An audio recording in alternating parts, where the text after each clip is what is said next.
Okay. တော်လန်မိဘပြည်သူများအားလုံးပဲမင်္ဂလာပါကျွန်တော်တို့ပြည်သူ့ဗန်း Good နိုင်ရဲ့ evening to all the people of the revolution, and we'd like to welcome you once again from the Thought Process Program talk show organized by People's Co. And here we'll be talking about who is, in fact, breaking the military up. Because in the past decades, there has been political changes as well as there has been some sort of like closing that gap between the military and the people of Myanmar. With the democratic transition and the transition towards democracy, there has been much more trust as well as expectations towards the military.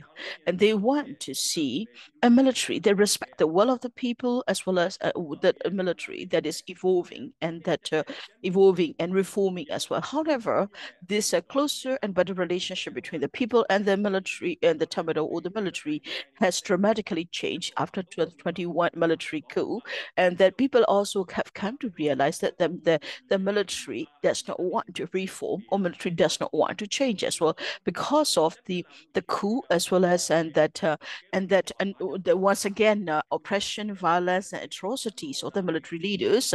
All the people of Myanmar have joined in the revolution in solidarity. When you look at Myanmar now, across the country, we are seeing different forms of armed revolution, and the Tatmadaw in the past 3 years have deteriorated in every aspect, and that now they are at risk of collapsing into total annihilation. So what is the situation of the military in losing the war in several fronts, and then why is the military deteriorating from every aspect? And that how well the servicemen will be able to leave the military, which is now a sinking boat, and and who is responsible for the military to face such deterioration and loss. So all these topics will be discussed today in the 94th edition of the process, and we have invited Masani Hlaing and wife to a spouse to a CDM corporal. And then Thuta will be here. Then. So, hello. I would like to now invite the speakers to introduce themselves. Hello, my name is Sandi. I'm married. I'm married and a spouse to a CDM, a CDN surgeon. My husband name is Yint. Thank you for Masani. Can you also share a little about how you're Yint? Also, can you also share a little about how you joined the CDM movement? Good evening to all of you. My name is Goyehi. I'm a CDM corporal, and I joined the military in 1990, and I served in the Kachin, one of the battalions in Kachin State. My last posting is in a regiment in Chin State, and I was serving in a Chin State, and from the battlefield outpost. On the 21st I have joined the CDM movement, and I'm also honored. Thank you to the organizers for letting me speak for the first time in this talk show program of the People's Co team. Thank you, Goyei. Next, I would also like to invite CDN Captain Kuni Thuta. Please introduce yourself. My name is Captain Thuta.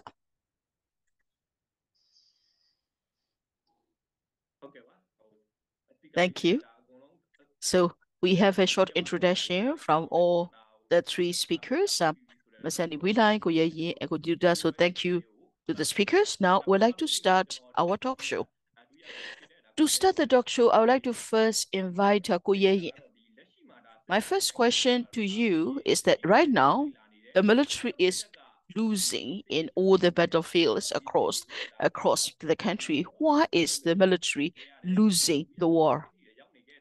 So you have served a long time in the military, and you also have have reached the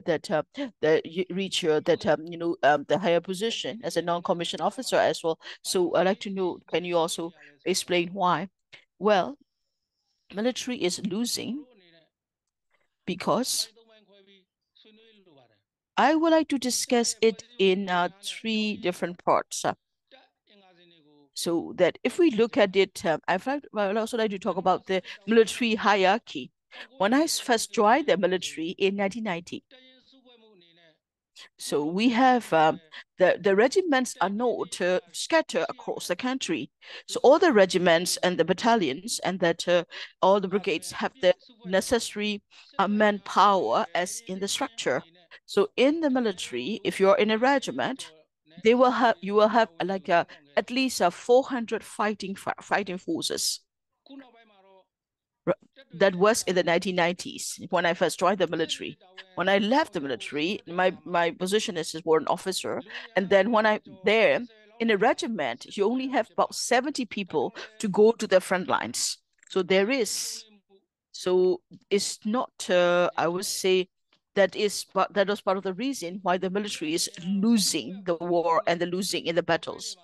Secondly, that after 1995, the military has not been able to build manpower without failing the manpower of the existing regiments.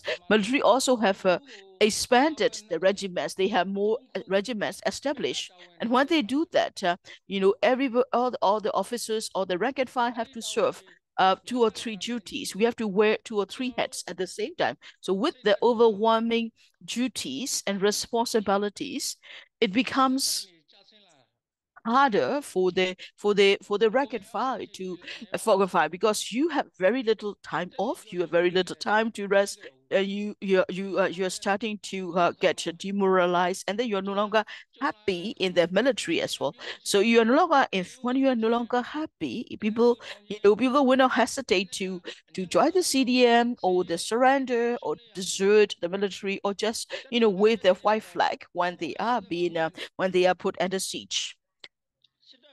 Third point I would like to make is in 1990, since 1995, military started to intervene more systematically in the civilian administration in addition to the military duties. So due to such intervention that military, because of the due to such intervention of the military, people started to take very strong negative view of the military, and that they started to think that people see military negatively. People will no longer inform their military. You don't get intelligence from the people anymore. People hate the military, and people will not help the military. And that contributes a lot to the failure of the military to win the war. Thank you, Koyayi, for the points that you have made. The first point you made is that the military does not have the fighting power it used to have. That, why Koyayi, when you joined the military back in the 90s, a regiment will have a 400 fighting, the 400 strong fighters, but now you only have barely 70. So that is a dramatic decrease in terms of manpower.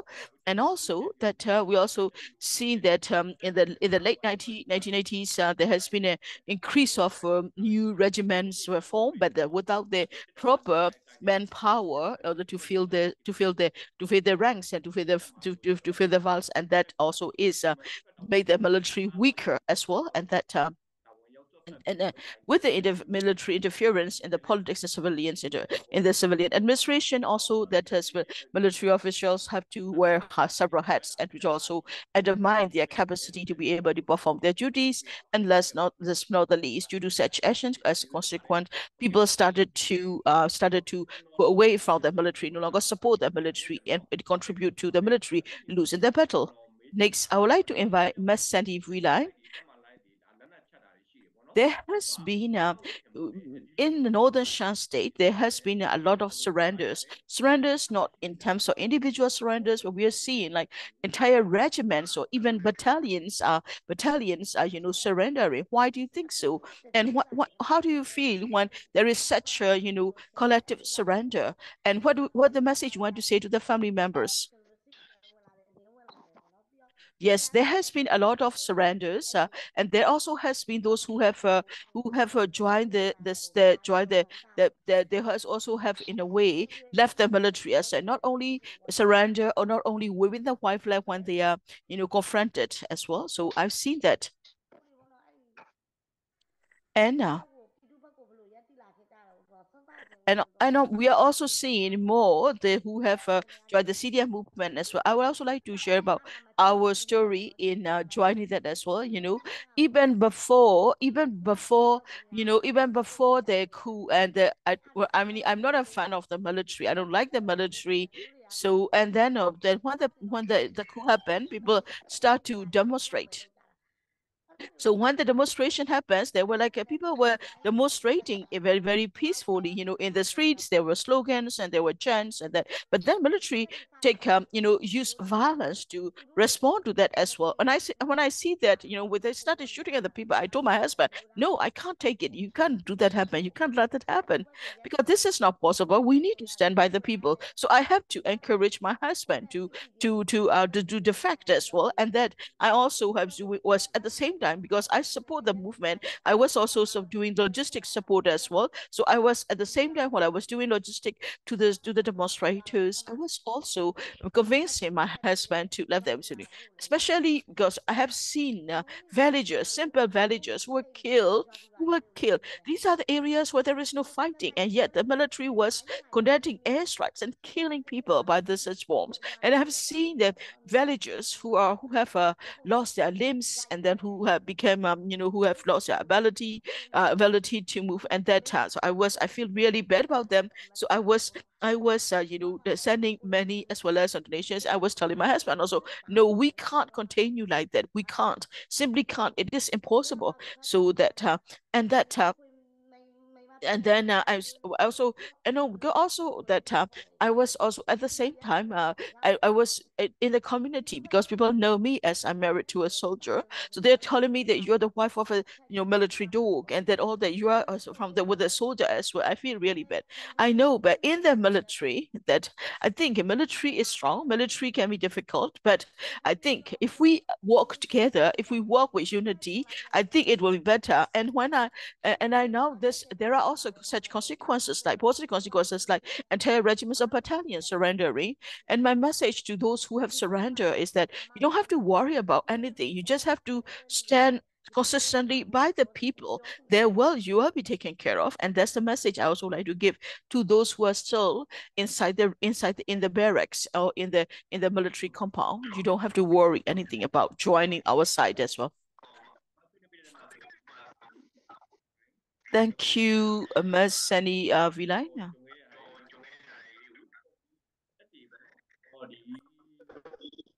So you have shared about your experience, and that and of course that when you first joined when you defect when you first join the people's side, it can be a little challenging, challenging in the beginning, but then that there is support and assistance, so that they don't have to worry about it. So thank you for sharing that.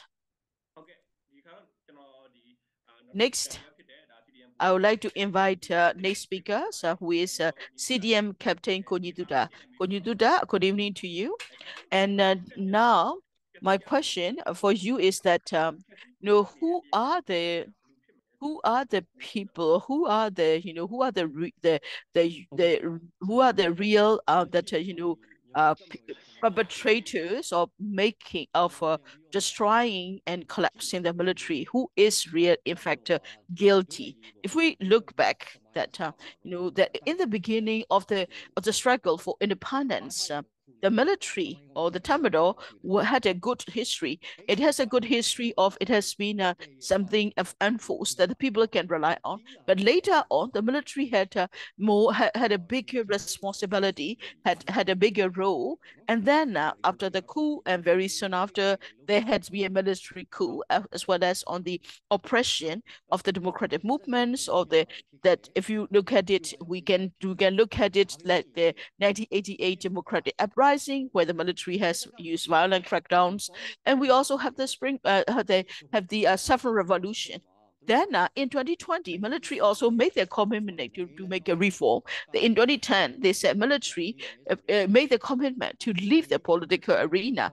they have made their political agreement, the military will go to the reform process, and people believe in that. People believe in that commitment. It was not because military had a good track record, but as a military, as a state armed forces, and state needs armed forces, and we don't have an alternative armed force to take them to substitute the military. So when you have the existing state armed force and they've committed to reform and they make a promise that they will do the reform, so people trust in their commitment.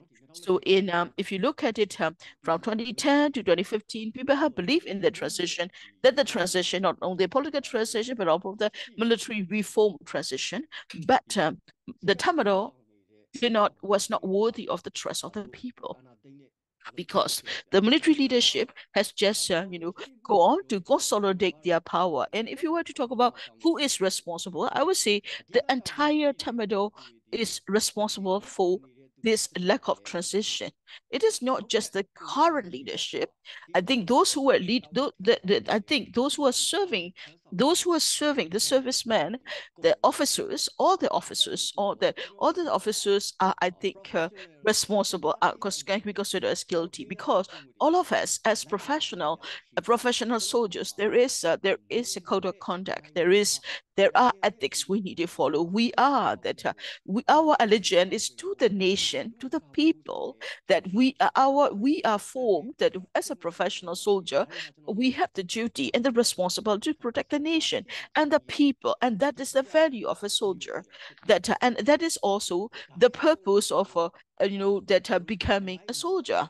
And if the military itself is not following its fundamental responsibilities, then the military itself is at fault. And that's why, if we look at it, the duration of the military, what is happening right now, is because the military is not professional, because military is no ethical, and that means that the military itself is responsible, as well as those we have the commander-in-chief, a call for the vice commander-in-chief. They are more responsible than others, but I would say the responsibility also go to the officers, the senior as well as on the junior the official as well, because if they do not know anything, and that their lack of values, that if they are, without them standing for their values, or without them being professional military, professional army, then it will lead to the absolute collapse of the military.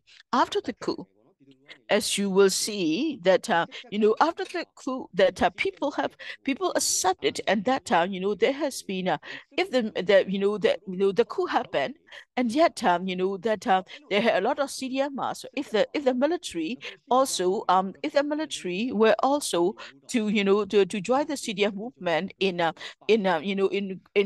great numbers, like the CDM civil servicemen, then there will be a change in terms of the after the coup as well. If you look at the 2021, 2022, and then there are those who stand for the people, who stand for. There has been a thousand of those who have joined the CDM movement. That there are also other deserters and defectors. Only that these are thousand, but we are not seeing like a tens of thousands, or we haven't seen that in 2021. Only one when we have the defensive revolutionary war, and when we have the military operations of the revolutionary forces, and then they started to lose, that we are seeing that a collective surrender. So, in short, the cause of the collapse of the military is not because of the military offensive of the revolutionary forces, but because of the lack of professionalism and lack of ethics and code of conduct of the rank and file of the military itself. Thank you. Thank you, Konyiduda. So the point you have just made is that the reason of the collapse of the military are the military leaders, and that the lack of professionalism of the soldiers, lack of code of ethics, lack of values, and lack of adhering to the allegiance towards the nation and the people of Myanmar. And that military, instead of walking towards the people and the nation, and they have blindly been following that military leadership, leading to the eventual collapse of the military. So thank you for the point. This is the first round. Let's go into the second round. In the second round, I would like to start with Sandi Vidain. Sandi, let me call on you once again.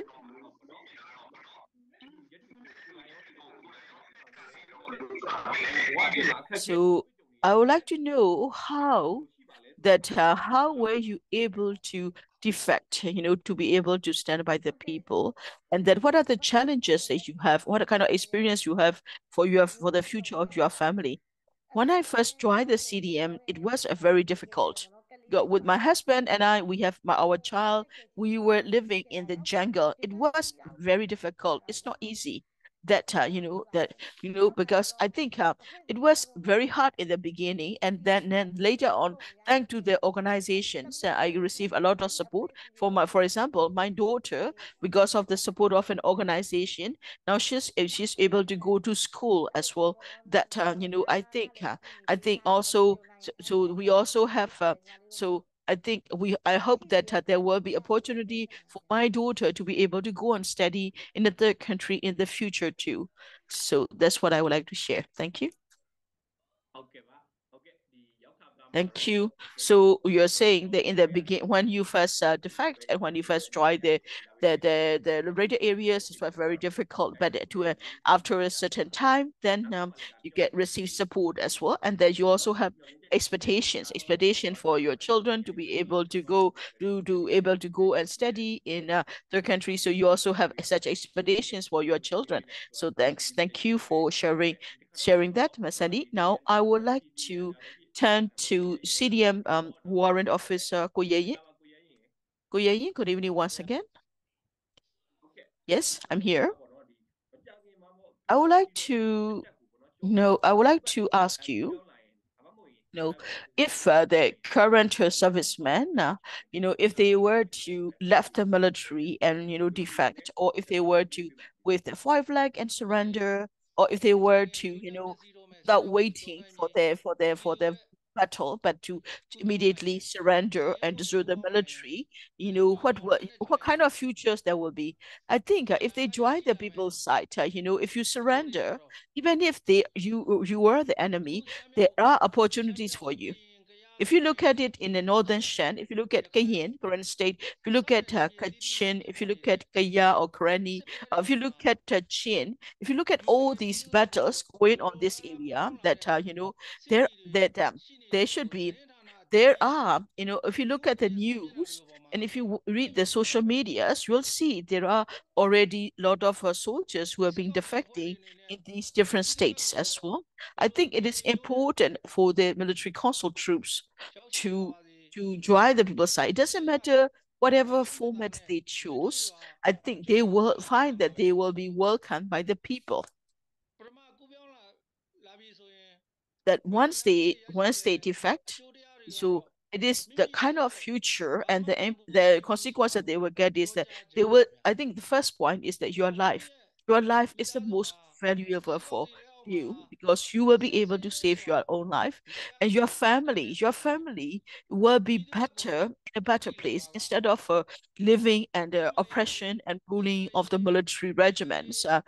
When you join the people's side, your family's health, education, as well as other needs will be, taken care of by the people, and that with the more political stability, your family will be able to live happily, and you're able to live without a guilty conscience. You'll be able to live with a clear conscience in your community, and that there will also be other future opportunities for development too. Thank you. Thank you, Goyen, for the points that you have made. So what you have just shared is that it doesn't matter how. I think it is important for the record file to defect, and that they can also surrender. They can also, that just with the right flag when they are being when they are confronting that revolutionary forces as well, and that so that and that the consequence, there are several consequences. First is to be able to survive, to be able to live a long life. There are also, you will also be able to give better opportunities to your family too as well. So I would also like to ask you a follow-up question. What about your situation that now we are hearing and now we are seeing the entire like military bases surrendering or waving the right flag with the Operation 127, and that we have seen seen that, where the entire tactical operation command or the regional command surrendering. So what do you think about the, what do you think will be the outcome of such outcome of such events in 2024? Can you also share your opinion? Yes.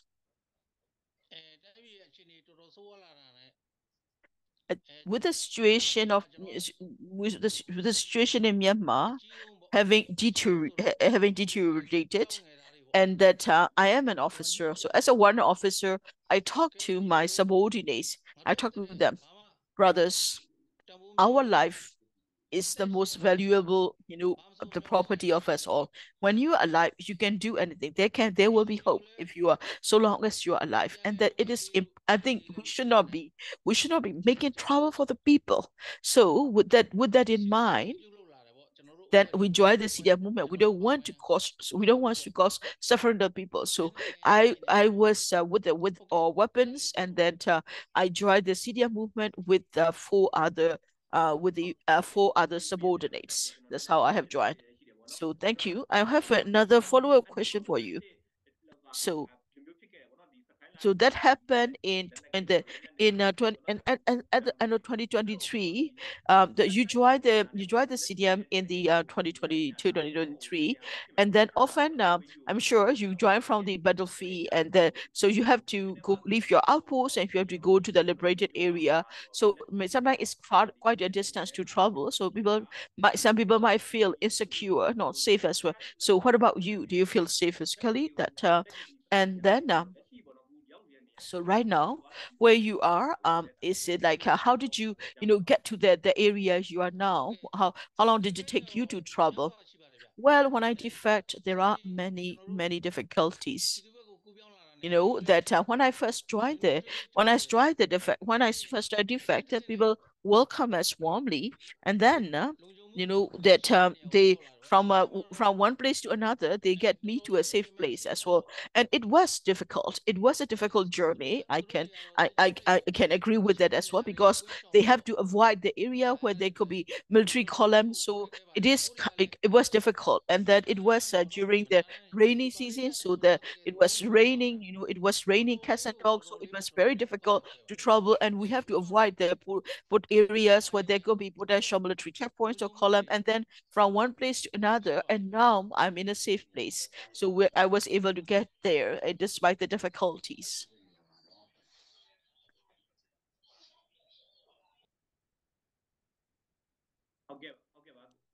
Thank you, Goyeyin, for sharing once. So that I think you have served over 30 years inside the military. So that's a long experience, and that that probably also means a lot of gratuity as well as some pension. And you're not thinking about that, but you're thinking about what should be done. So and that you decided to defect, and you decided to take the risk and go through the difficulty to reach to a safe place. So I would like to say on behalf of the People's Go team, thank you for the efforts and thank you for your commitment. Now, I would like to go back to Konyi Duda. Konyi Duda, good evening once again. So my question is that now that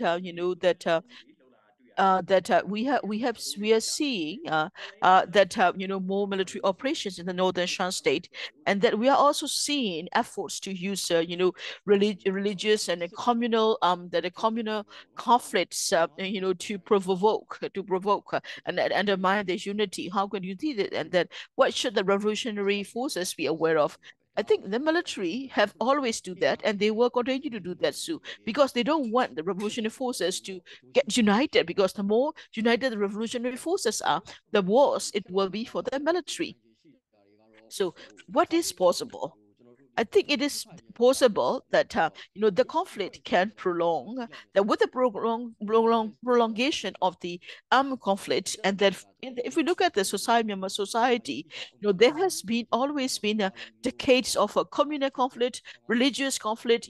That Burma and this Burma military, and they call it that they are Burma Buddhists, and that often military always have used the Burma Buddhists as a that to them. But Myanmar is a country of diversity. There are different ethnic cities. There are different religions too. In ethnic areas, for example, like that in the ethnic villages, what military has for in the past have always destroyed, burned down the villages and like that as well. And then so the community also see them as, oh, these are done by the Burma military. These are done by the Buddhist people. So there is also this kind of the perception as well. So this is something military can still use as a trigger as well. I think it is when there is a religious or that communal conflict happen. I think it is important for the that responsible organization to take responsibility and have accountability to take action. And in the CDF, for example, we have seen the organization taking responsibility and ensuring that those who perpetrated such acts will be punished. So I think it will not be an issue with the revolution process. But that kind of propaganda will happen again. That kind of issue happen because in the past decades we have been a lot of such problems of discrimination. So that those are being treated better than us, or those of this religion are being treated better than us. So I think is already there. I think it is also important to build understanding, because always the people tend to think that the military is a Buddhist military. They are Burma, but only in 2021, and that when you started to talk like that, but this is not you cannot call the SAC as Burma military or Burma army. Burma said that as well, that they are also conducting airstrikes or the atrocities against the Burma, the central areas like Yangon or Mandalay or Sagaing. That now that the ethnic communities or the Myanmar diaspora start to understand that this is not a Burma military, this is merely a fascist military army, and that is what the struggle in Myanmar is not a communal conflict, it's not a religious conflict, but because of the a lot of problems and acts of discriminatory acts that have taken place in the past in the past decades, so that it can be very difficult, and sometimes we have to be careful about it, as we also have to be aware about that as well, because sometimes we have to be aware that there has been now because of the discrimination, there are issues and concerns in the different communities of ethnicity or the religion, but that can be used by the military as a trigger to undermine this unity. So it is important to understand that the military, this is an issue. It will not become an issue because this is a consequence of the past decades of the actions of the military. So it's one of the impacts of the past decade, but it will get that so long as we are aware and understand each other and respect each other, it will not become a major issue.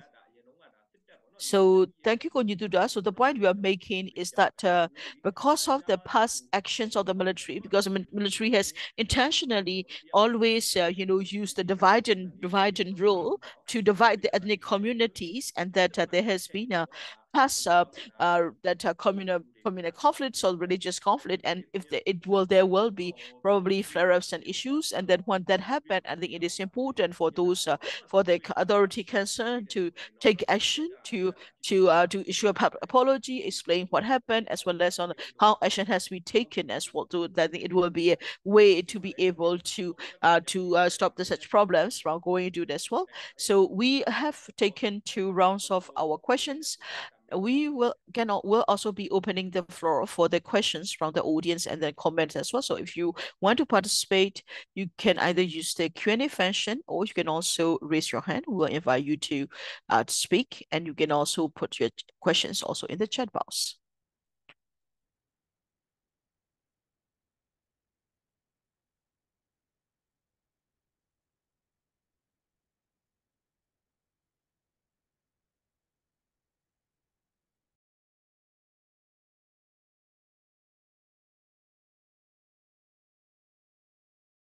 I was checking a question, and there is question, and that so in the one of the comments as that the military lobby have increasing their efforts to cause problems between the Kukan MNTA and the Buddhists as well. So what can be what the revolutionary forces do to counter such a provocation of the military lobbyists? Military will be using whatever is happening on the ground to instigate a communal conflict or religious conflict. They have always done that in the past because they want to hide what they are doing. They want to hide the crimes that they are committing. Because in reality, if the military is professional, if the military focus on their ethics and code of conduct, Myanmar will not be in current situation. You know, in 2020, people were not people. I mean, people do not respect the military that much, but at least there was some recognition of the military, and that kind of that respect is now gone, totally lost, and because of the lack of professionalism of the military. So the military, they want to make trouble. They want to make trouble with the ethnic local global communities. There are also some people of the local community that they can still influence. Sometimes some in any religion there are people who are very sensitive to their ethnicity or their religion, and they can use that. They can use the faith. They can use what they believe in as a tool, as a tool to provoke such religious or communal conflict, and that might work in some cases, but that might work with a minority, but not for the majority of the population. Now, I would say 90% of the population of Myanmar understand that this is the modus operandi of the military. Military has done so before, and that they also have great horrible consequences as well. They want to control. Like for example, when you are in a Christian village, when you're a Christian community, when your church has been bombed, and that when the place of worship has been destroyed, of course, or you have that in your heart. You feel so badly about that. This is the military that has attacked our place of worship, that has destroyed our church, and they might want to retaliate. They might also want to take revenge as well, and but at the same time, that 9 out of 10 people will say, well, military does not represent the Buddhist people or the Ma people, and the military represent merely the soldiers, and that it will not be considered that they will consider they have to be able to maybe look beyond that. It is important to identify the cause that the military wants that Christians to hate the Burma. They want them to hate the Burmese, so that there will be problem with other Burmese as well. So I think it is important to look into the root causes, because they are targeting particular religion or particular worship, or that because they the way the military has been doing is the military has always systematically destroyed the identity, cultural identity, as well as on the religious identity, as well as on literature identity. All this identity have been systematically destroyed by the military, because they want to use this as triggers to provoke that dissent among the revolution forces as well. The narrative also, the military narrative right now also is that all the revolutionary forces they are merely puppets of the Western forces, or they are puppets of the other countries, and they always use that. They say this is what is happening in Myanmar. So they would describe it like a proxy war, but they also say the revolutionary forces are fighting for self-determination, and yet they say, oh, they are all trying to disintegrate the unity. They are trying to fragmentize the Myanmar. That's all they say. And they always say that if the revolution forces win, then the Buddhism will be lost. That is a threat to the Buddhism. And that is a major propaganda that is a topic, the narrative the military used is has been effective in the past, and they are going to use it again. I think, but if you look compared to the past, I think their effectiveness of such propaganda attacks is less than before, because now people are more aware as well. People also understand that this revolution is happening not because other countries are provoking it, or other countries are encouraging us. No, because they are doing the democracy for for the liberation of the people, that it is not that the armed conflict in Myanmar is not a communal conflict, it's not a religious conflict, and that this revolution will help us to be able to address the issues, the underlying issues which cause communal conflict, religious conflict as well, and that it is not about that the struggle for democracy. It's not about not about it's not a religious conflict. That in Myanmar, although there are people of many different faiths, and they have always been that as well, that that they Buddhism, but that Buddhism has been Buddhism has been put in as a as a national religion, so without recognizing other religions. So in short, I would like to say that that is a one way of doing that as well. So that military has always used the propaganda narrative that that the revolutionary forces are fighting two disagreeing countries. They are fighting for secession, and that they are also being puppets, or they are being manipulated by external forces as well, and that the military has to take action, military has to fight because they want to protect the religion, the national religion, as well as integrate the union, and that those who support the revolution is somehow supporting and threatening the that Buddhism or that nationalism of Myanmar as well. That is the common narratives that they use as well. Thank you for sharing. I would also like to ask Ko Yint to respond to this question. The question is that military lobbies are saying that between the Shan people and the Kokand forces and the Palaus, they are using the religious that religious concern as a way to cause problem among different actors, the the Shan state. How do you see that? I think Onyituda has responded, as he has said. Ethnic communities are being pushed by the military because they want to undermine the unity of the different ethnic communities. They may well use this communal conflict and religious conflict as a propaganda tool to divide the ethnic communities, to divide the ethnic forces as well. Because only when the ethnic communities are divided, the military will be able to stand strong. So for that reason, they would, use anything that is available to further divide them. Thank you for your response. I also seen some question as well. So going into that, the question I have now is that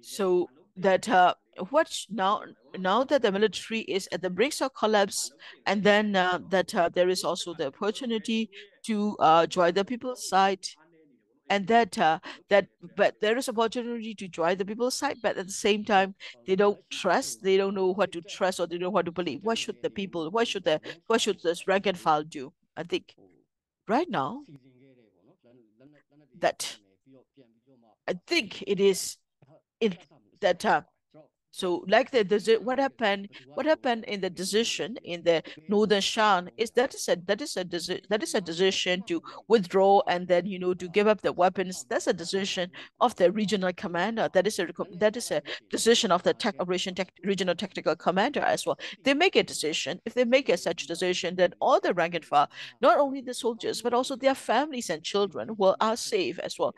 And that I would like to ask you, what do you mean by the lack of trust in the United side? Because I think it is important for the senior official to make a decision. In the northern Shan, what happened is that you have altogether there are 4,000 people. These are the 4,000 souls with these 2,000 soldiers and their families.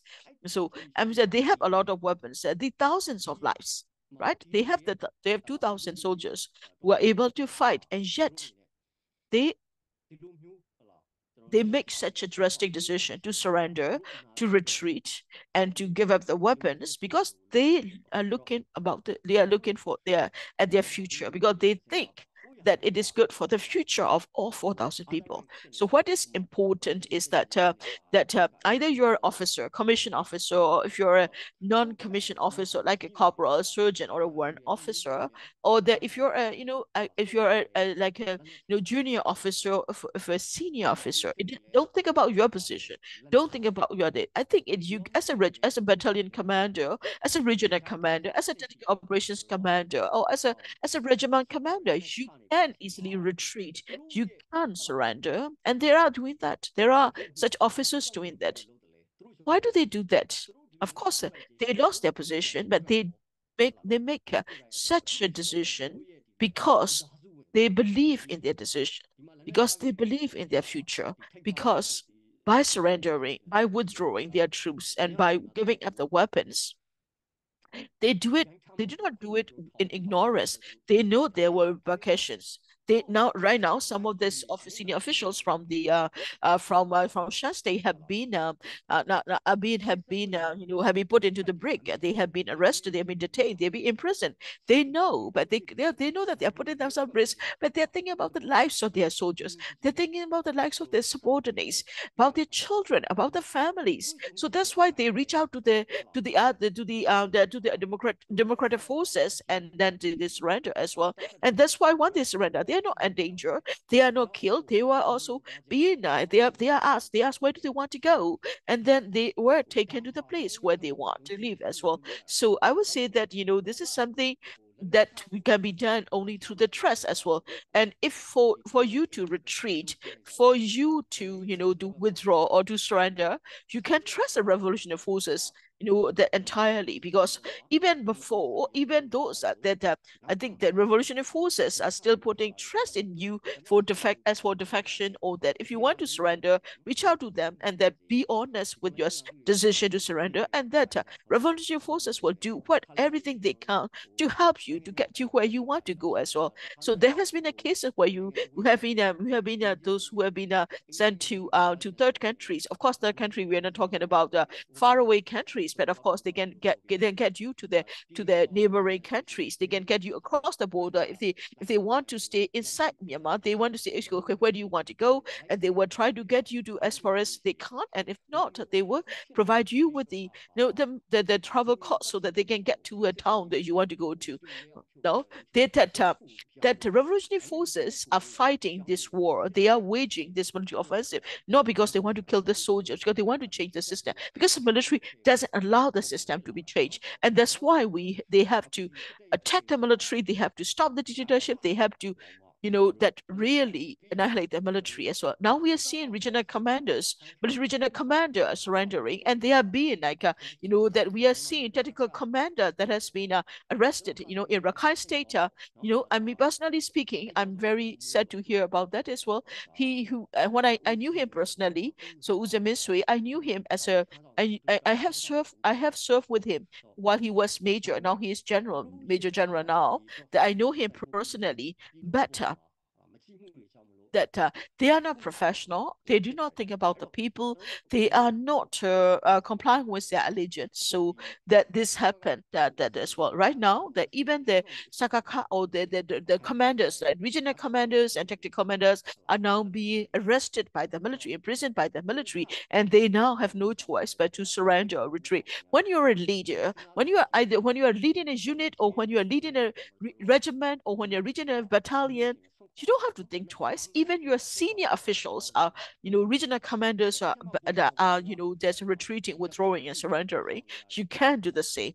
When you're a junior official, when you're a warrant officer, or when you're like a surgeon, or when you're like a corporal, you don't have to think hard, or you don't have to think twice about it. Even the senior officials, like the captains and majors and the colonels and the generals, are surrendering, because they are surrendering, they are retreating, they are waving the white flag. If you don't surrender, then you'll be the one, risking your life. You'll be the one risking your unit's life. So think about that. So in with that because now people in this revolution, and it is very clear that people no longer trust the military. People do not think this military should exist, and that's why, without the support of the people, the military's ability has deteriorated dramatically. So there is no way. This is a sinking boat, and the only way for you to survive is to leave that military as well. So when you are seeing that, if a regional command is waving the white flag and surrendering, why can't a unit, why can a regiment, why can a battalion surrender too? Thank you. We also have some questions too. So this is a question related to women. So I would like to give this question to Ms. Sandi. So So the question is that there has been problems, issues with the spouses of the officers as well, and that so what do you want to say that as well? No, I think even before the coup, the wives and that the families, they always now they are being forced to provide the security, that that is not new, that has always been done, but all the wives or the spouses of the soldiers have to take a security duty. We have to stand guard at the security post, but that started even before the coup. That was not new, but it has intensified. But before it, not officers, wives of the officer did not have to do that. Now the wives of the officer have to start to do that. That I would not say that's not new to us, because they have always used that as well.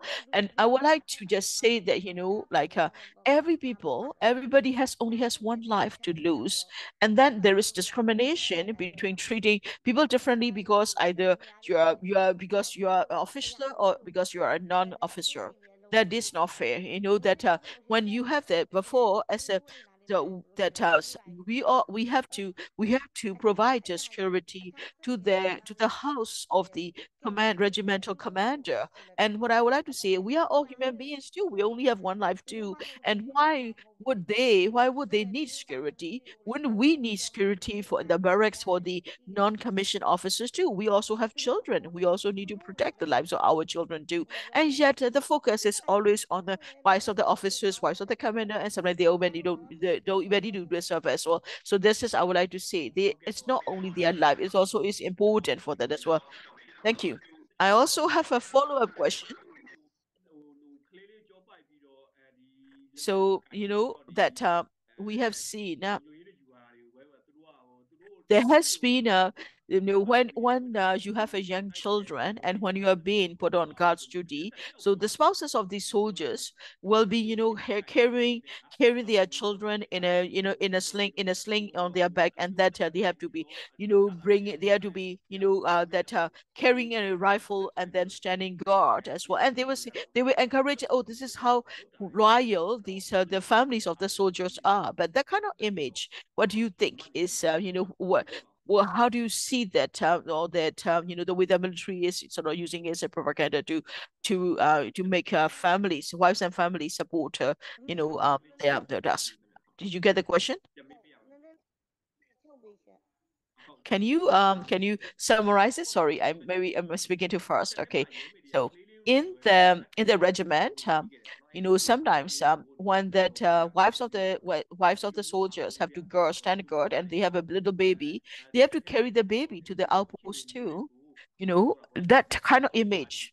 The military always, sort of like the military will always talk about that kind of image, and they will say this is how they are dutiful, they are things like that. But as a woman, as a mother, as somebody who has to go through the same the challenges, how do you feel that as well? And that is not right, that you should not be asking a young mother with a young baby to stand guard as well. And what will be the message you want to give to them as well? And I would I would like to ask those who are still inside the military that I just want to ask that I think it is important, instead of asking us to do that for the wives of the, not only for the soldiers, but also the police, but, the military officers, and they should be doing that, that the wives of those officers, they should be carrying their own baby and, standing guard for their own small house.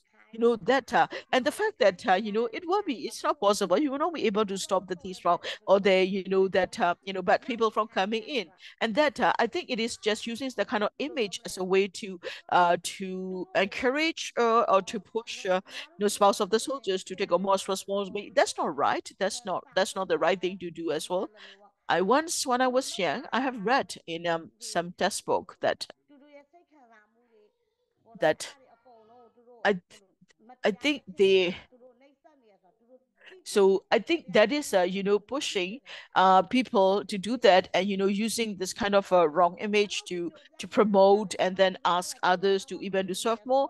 It is a psychological, I would say, torture, and that if those are who willing to stay, even they know that it's not right, even if they are being pushed to do that as well, that and that is a bad decision that you're making to stay there as well, and that I don't want to do that.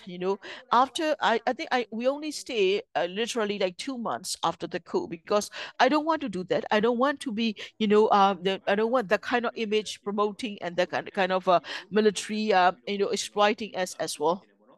So I would like to ask Onyituta a follow-up question relating to that as well. In the military, and that military, there are that there are also like certain regiments which will be very proud of that they have withstand the attacks, they have withstand the siege for 40 days or the 50 days or something like that as well. Like for example, like one battalion commander did not surrender, and they were fighting back for a long time, and then try to retreat his troops without surrendering. What do you think about that? Well, I think it depends on the mindset. It everyone not of course everyone do not want to lose. I think it's the ego, and it's also is your attachment to the organization, because your institution, because those who are in the military, they are there for 40 years, 50 years, so they don't want the military to collapse as an institution as well. And then there are those who are also have a, who have a like commercial interest, or that they also have gains to achieve from there as well. So that for the generals, for example, like they have a lot of economic interest to gain self-interest from the gain. So for that, they need to military to be empowered. They need the police and the military to follow their orders blindly. Like Sandi has said before, they will give them like a lot of awards, and then they will be giving them a like a remuneration or purple hearts, and then they will be sort of like cheating them to just giving them an award and do that, and they say, oh my gosh, you guys are so brave, and then we must recognize you for that, and these women are so brave in protecting all that. And this is just propaganda, and there are a lot of soldiers who have been killed. And if you are listening, if you're still in service, if you're listening, just think about it. What is the objective? What is your objective in fighting this war? It's been 3 years of the coup. I mean, there is no purpose in that. The people, the power belong to the people. And look at the people. Look at the people. How do the people feel about the military now? People hate the military. People are fighting best against the military. I think the military should never be, aiming at the people. Military should not be attacking the people. If they are still thinking that they are doing the good job, they are doing, I know that they are doing a great job attacking the people, and that if you look at what is happening, we are seeing the regional commander surrendering. We have seen the tactical commander, operation commanders, the surrendering. This is already happening. However, in some area, in some battlefields, yes, there has been commanders which refuse, which are still, they are still trying to be take pride in that. Okay, I was able to withstand the siege for there for 40 days, and that I was able to get my people out of it as well. But think about it, think about the reality. What about your children? What about their children? What about those generals that their children, are they fighting? Are they putting their families at risk? If you look at Laogai, that there is a command, regional command, that is the regional command, and that these are reserve forces. Are they going to fight? They have reserve forces. They don't do anything. They just surrender. That those are they are not at the front line, and yet in Laogai, the command simply surrender. And so why do they do that as well? And that they even give up their weapons easily. Why? These are merely pretexts, that the military is using. This is a propaganda the military is using against their own officers. I think it is important for the officers, and that and the soldiers need to understand the reality, and why the military is giving such praise and such recognition, and that don't be don't be trapped by such such recognition or such words. Our MC is muted. Please bear with us.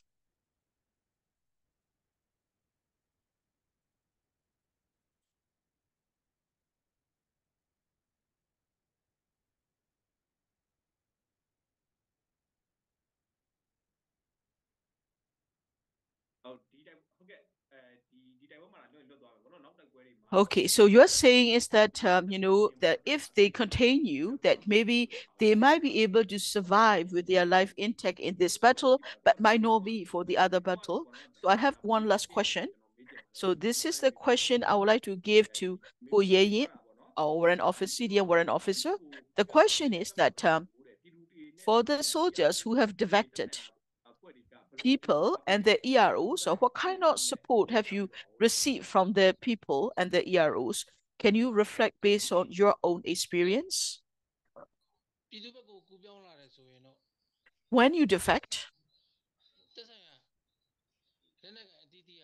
you have that relevant organization which welcome you like brothers, like sister, like families. They are very what they organize. They help you organize for everyday survival, and then for all that all the necessary necessities. They organize it, and they also make sure that you get to a safe and secure place. They get you there. So it is important for those who are still in service. They need to join the people's side because that's what they need to do.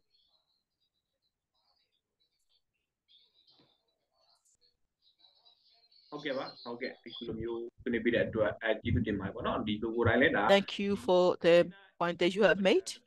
That EROs, and that through the EROs you can reach the liberated areas. You can also reach the neighboring countries as well. And that so when you were there, and that for the I think for the security reason, I think where you are now, you are able to you have the freedom to move around. You are also live in a safe, secure place, and that that it is not just you. There are also other military CDMs as well. That you are not alone. You're with other CDM. You are in a safe place, and you also be able to provide that. You also provided they also provided you with the basic the needs for the daily survival as well. And that so it made that the fact that it might not be your own country, of course, that is still something we prefer to, but you are able to live in this relative safety as well as in security. That's good as well. So I would like to ask you, Thuta, about the same question. So when you defect, what kind of welcome do you receive from the EROs as well as from the So if you're asking me, but I also want to ask you back as well. So I know Gogong, you also right, you also reach out to the EROs to be able to get to be able to defect. Yes, of course, I can also answer this question too. When I joined the CDM, that I left Mongyua. I was in Upper Myanmar, and then until I reached to the organization I connected to, I didn't even give my name. I was just given a pseudonym, and then I just gave them a pseudonym, but they trust me. They trust me so that 1 hour ago, just 1 hour before we meet, and then we met in Calais, and when we arrived in Calais, that this is my name, this is my real name, and this is from which regiment, and they trust me, they believe me, and then they accepted me as well, and they say that whenever that they always welcome the defectors, and they say in whatever conditions you want to be, that they say welcome us, and that was incredible because I when I that and that that they really help us to be able to get to a safe place, so that and then with their support I was able to get a car to get to reach the liberated areas to go. I was trying to prepare to the bridge.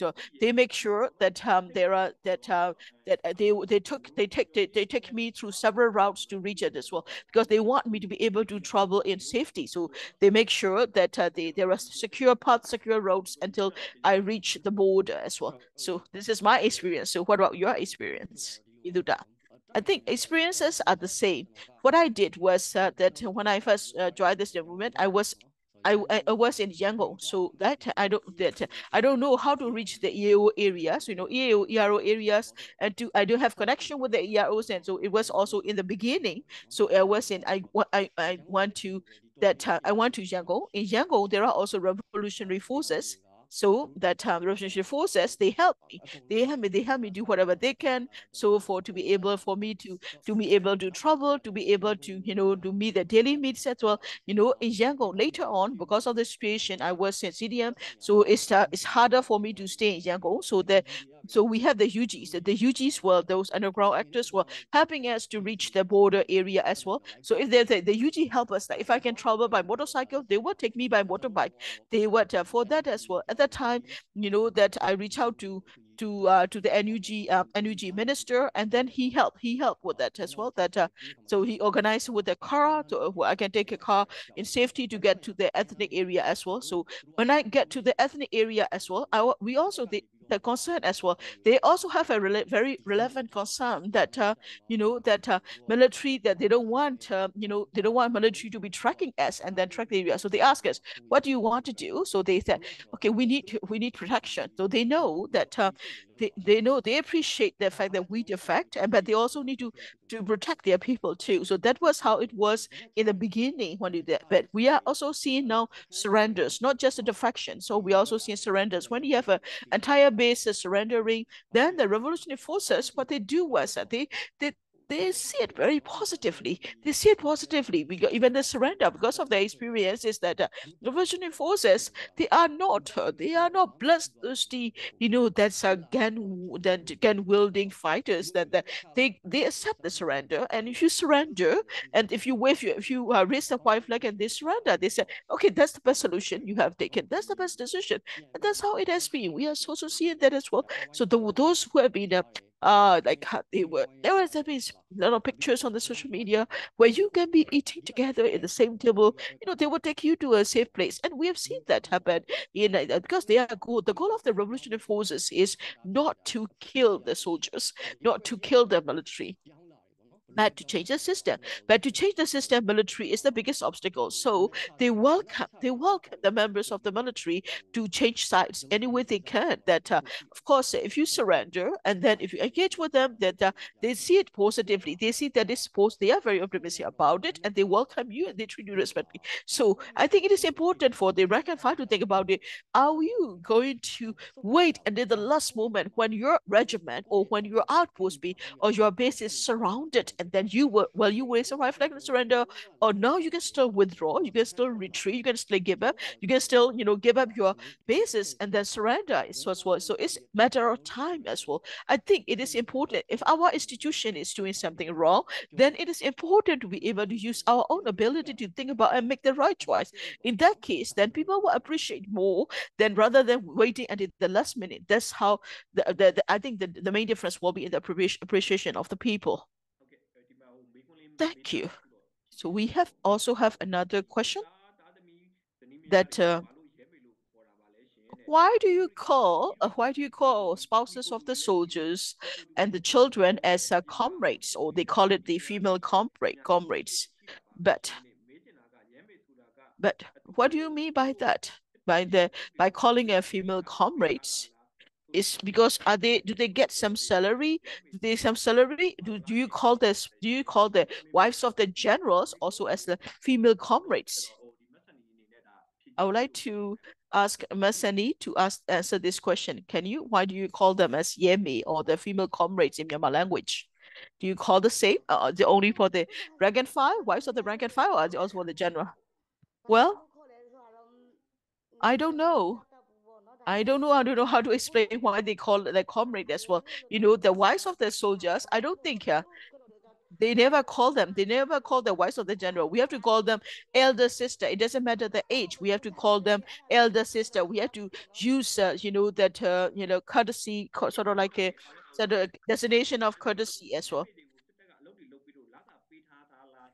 That's we have heard that the wives of the soldier must also stand guard for the staff and security as well. Does the military give some salary to the wives of the soldiers? Do you get a special like a recognition, or some benefits for being married as well? No, well, not even, it's not. No, don't talk about the salary.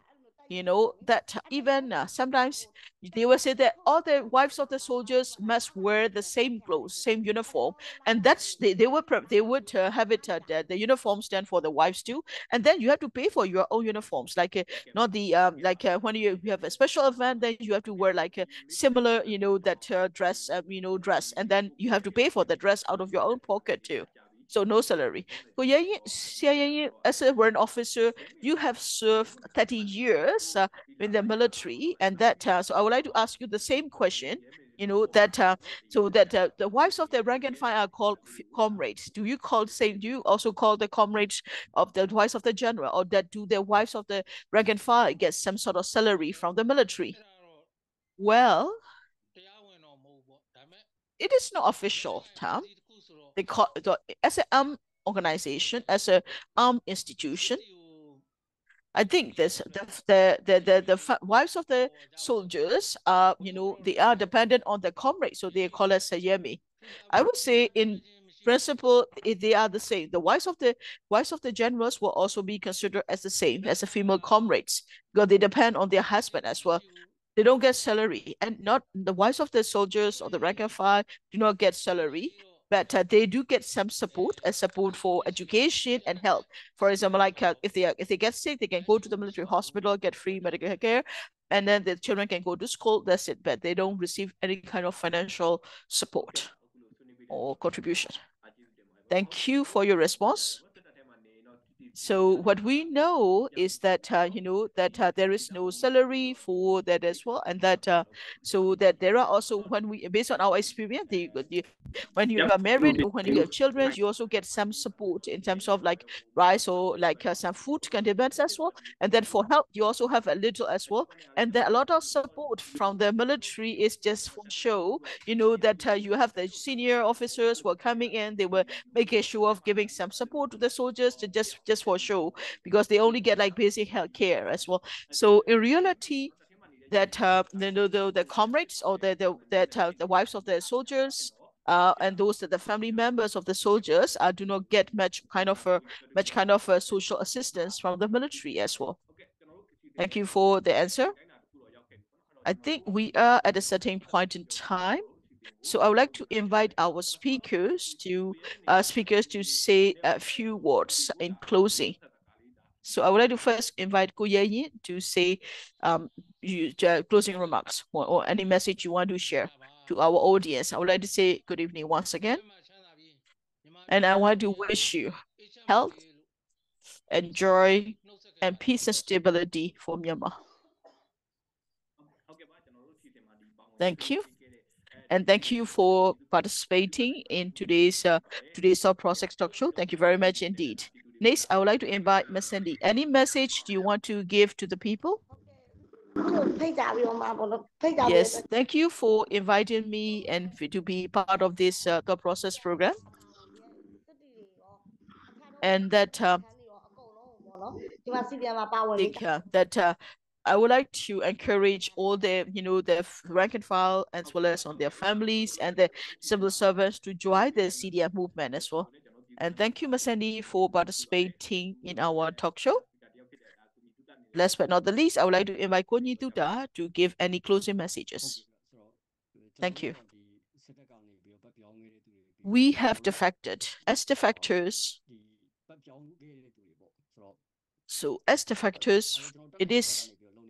we try to do as much as we can to help with the defection process, and the people are also supporting the defection. People are doing what they can to support the revolution too. Right now, I think we are. It is quite satisfactory that we have reached such a journey, but I don't think right now it's still early for us to say when will we achieve the goal. We still have a long struggle ahead of us. So in the 2024 and that the future, I think it is important for us to be able to use our time, our energy, as well as our resources to contribute to the revolution. Do what you can to support it. It's because this revolution belongs to all of us. This revolution is a responsibility of all of us. And I would like to encourage you to continue our commitment and do what you can to contribute to the revolution. Thank you very much. So I would like to say thank you, Thuta, for participating in today's talk show as well. What we have discussed today is that who is dividing the military, who is destroying the military, and that is the topic and which we are discussing. To summarize the key points of the discussion, that it is the military itself, it is the members of the military, from the military leadership to the rank and file, the officers of the officers of those who are serving the military. They themselves are in fact destroying the military. And I would like to say thank you to all our speakers. I would also like to I would like to say thank you to the audience who have been listening and who has been asking questions through their comments and different functions. Thank you for joining us. Thank you for listening to the Thought Process Talk Show. I would like to wish you a good evening and best of health. Thank you. See you next week.